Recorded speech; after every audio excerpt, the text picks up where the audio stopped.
tokuchingamdzai zvakare vana vaMwari kuchirongwa chedu chamazuva ose kunai pastor.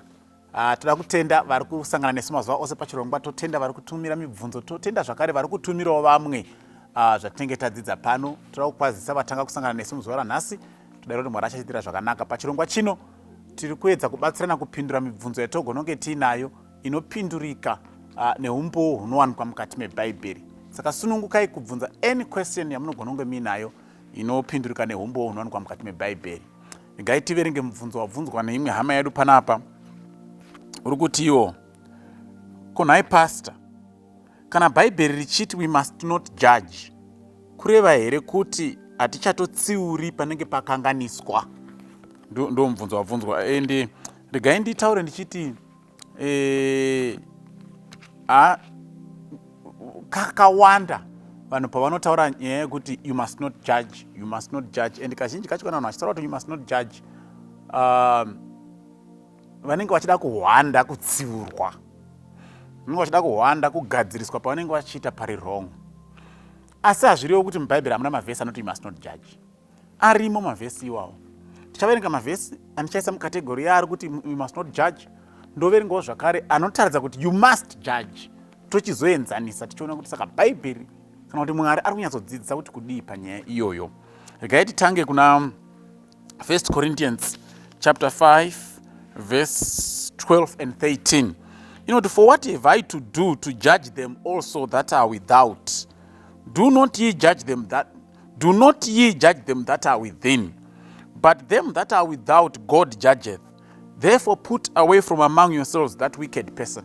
Okay, in simple language, Paul is saying, memakaiko muri kutonga avo vatori kunze kureva kuti vasingatendi, muri kupambadzirei nguva muchienda kuna vasingatendi muchivatonga. Hanzi imi tongai vari mukati vanotenda. Kureva kuti Paul ari kutoti munhu anotenda, anozvita anotenda, pane umwe mutendi ane kodzero yekumuudza kuti izvo waita izvo handizvo. Tisati tadefine chiri kunzi judge chii. Then saka ndokusaka ari kuti vari kunze siyirai Mwari, asi imimi pachezvenyu you can, vari kunze please don't. Ndo yekutanga. So Bible don't judge vasati vakutombotenda.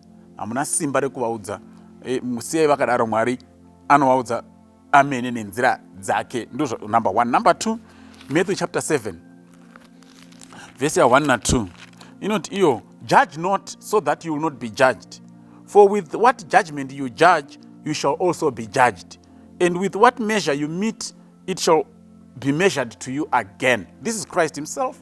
Judge not so that you will not be judged. In other words, siyana ino nyaya kutonga vanhu kuti musazotongwewo. Number 3, Romans 14 verse 4. Romans 14 verse 4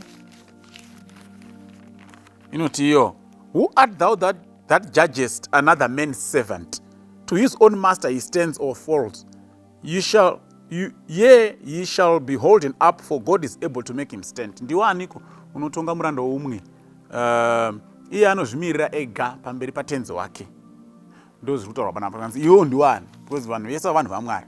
Saka ndiwani unoda kutonga vanhu vaMwari, vachazvimirira vega pamberi paMwari. Okay, number 5, James chapter 4 verse 12. James 4 verse 12. Yes, James 4 verse 12. Iyo, there is one lawgiver who is able to save and to destroy. Who art thou that judgest another? Kunongori nemupuwe murayiro mumwe chete ari Mwari. Ndiye anogona kuponesa kana kurasha. Iyo ndiwani unotonga vamwe. Tochiverengawo zvakare anoti you must judge. Ndani chiverenga ari kuti don't judge.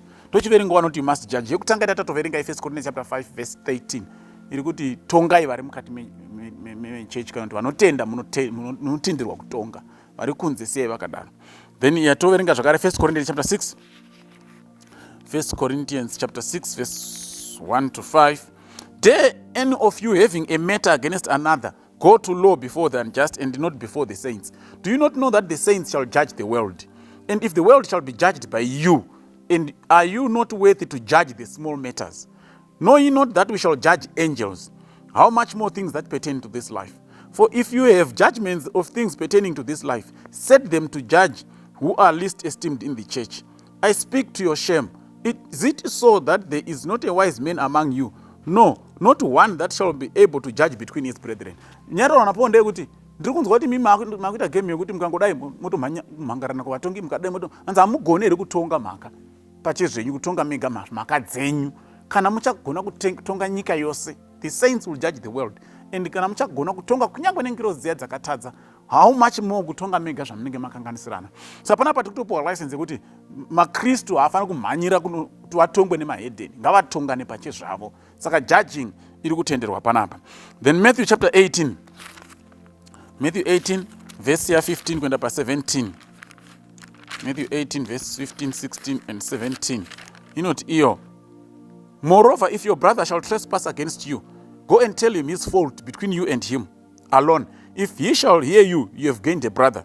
But if he will not hear, then take with you 1 or 2 more, that in the mouth of 2 or 3 witnesses every word may be established. And if he shall neglect to hear them, tell it to the church. Let him be unto thee as a heathen. Okay, tell it to the church, sorry. But if he neglect to hear the church, let him unto thee as a heathen or a publican. Kana makanganisirana tauriranai. Kana akanzwisisa mukaregerana wawina hama yako. Kana akasanzwisisa tsvaga vamwe vairi vangava vatatu. Kana akaramba kunzwisisa futi paine zvapupu zviri kana zvitatu, chiendesa nyaya yacho kuchechi. Chechi kana yatonga akaramba futi kunzwisisa, chimuudza kuti muhedheni. Ndo inonzi judgment manje. Saka even chechi yakatopiwa simba to judge. Saka manzwi ari kushandiswa especially ku New Testament kuti judge. Rimwe racho ndi krino. Krino zvinoreva to distinguish, to condemn, to punish or to decide. Saka either condemning or deciding or distinguishing ndiri kutorwa nezvaye panapa. Rimwe racho ndi creteino.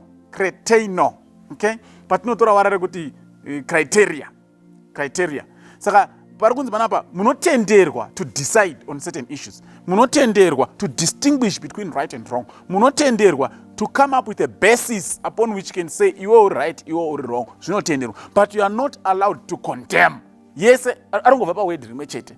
Saka tofana kudzidza kupatsanura kutsaura kuziva kuti chiri kurambidzwa naMwari chii, chatiri kunzi tiite chii.